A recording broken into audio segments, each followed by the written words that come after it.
All right, put your hands up if when you've talked to someone about Formula One who isn't into Formula One, they've told you it's an old rich man sport. Everyone?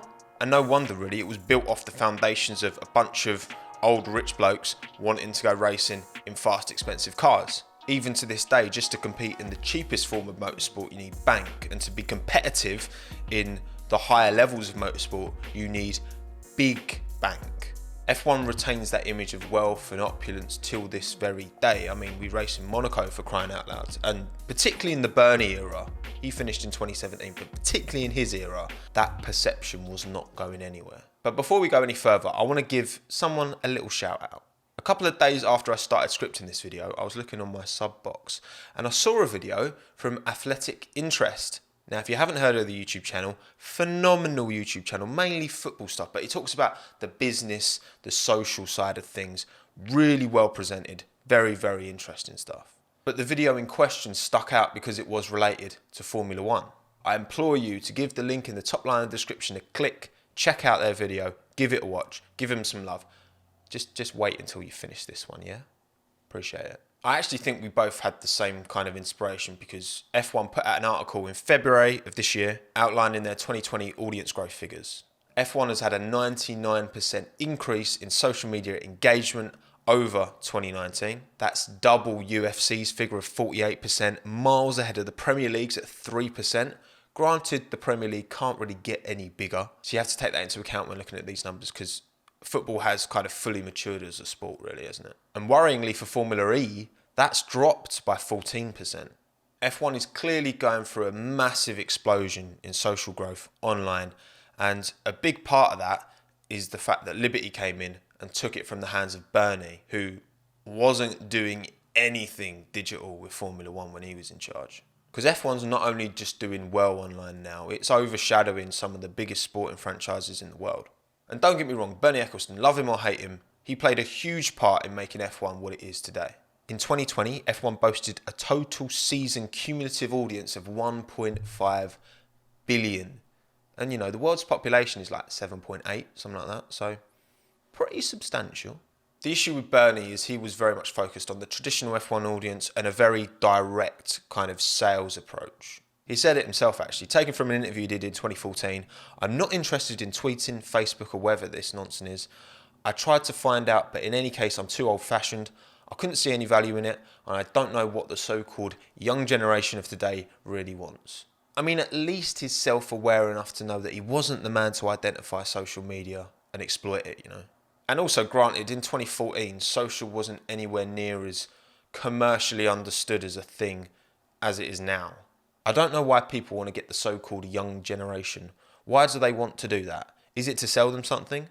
Most of these kids haven't got any money.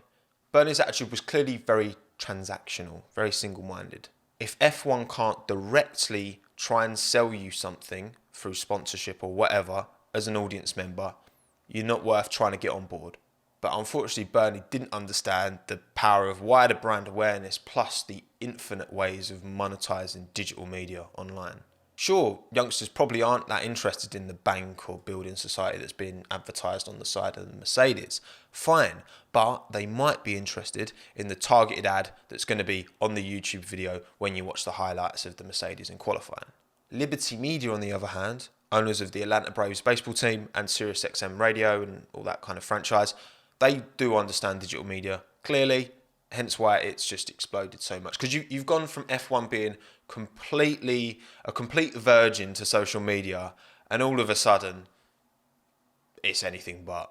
They've got a YouTube channel stacked with regular topical content, Beyond the Grid podcast, Drive to Survive, F1 live streams, post-race, fashion collabs with a bathing ape and ASSC, I've got the cap. The sport's digital footprint and relevance has just expanded exponentially.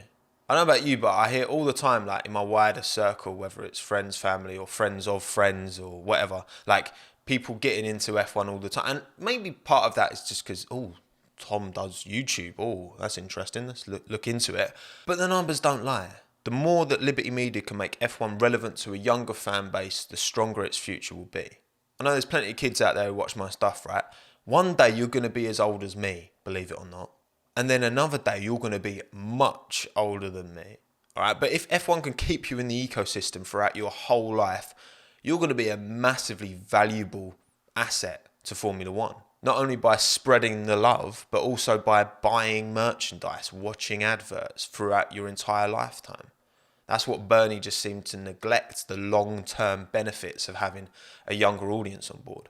Now, we've still got a way to go, of course. Numbers in early 2019 suggested only 14% of viewers of Formula One are below the age of 25. According to Matt Roberts, F1's global research director, the average age for an F1 fan is 40. 17% of fans are over 55. So there's more over 55s watching than there are under 25s. And of course, these numbers are in line with population to an extent, but the bigger that they can make that 14%, the better. Now, of course, is there anything inherently wrong with having an older audience? I mean, all of Bernie's points in terms of, the older you are, the more disposable income you're likely to have. Therefore, the more likely you are to buy directly into Formula One in some way, shape or form. It's very valid. It's a very good point.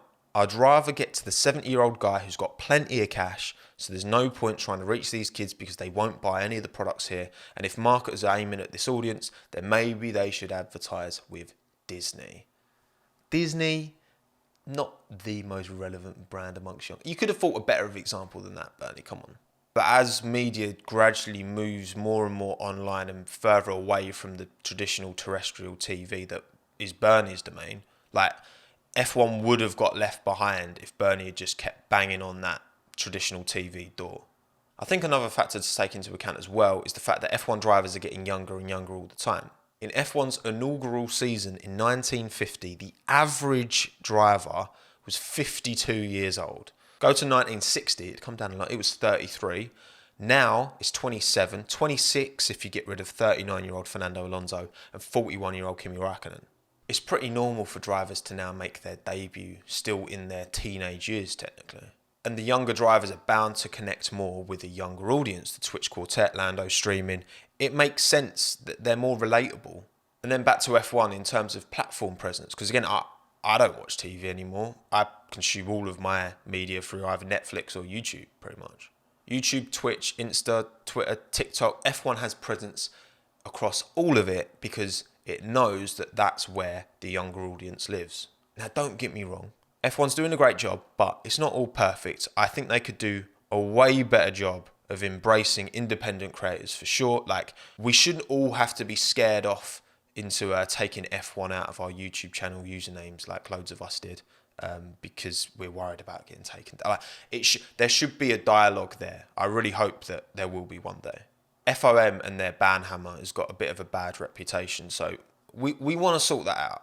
But yeah, I just don't think you can call F1 an old man's sport really anymore because the average viewer age is plummeting all the time. It was unsustainably high, if you ask me, and it's getting much more to a level ground. Don't get me wrong, there'll always be older people, and rightly so, watching Formula One.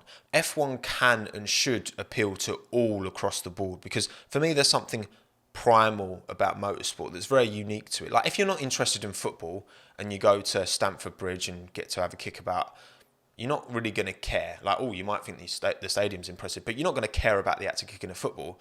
Whereas you stick anyone in a car, in a track day, like with a professional driver who's absolutely ragging the nuts off it, everyone's going to feel something, whether it's fear, whether it's excitement. It's going to do something for everyone.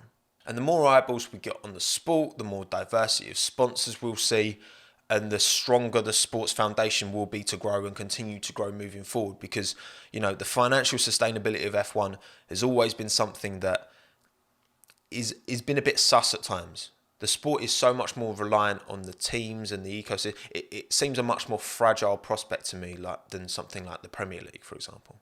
So my question to you now is, what do you think F1 could continue to do or should do more of or isn't exploiting that they could be exploiting to appeal to a younger audience? Maybe the F1 marketing team might be watching and be like, oh, there's some banging ideas here, definitely, love it.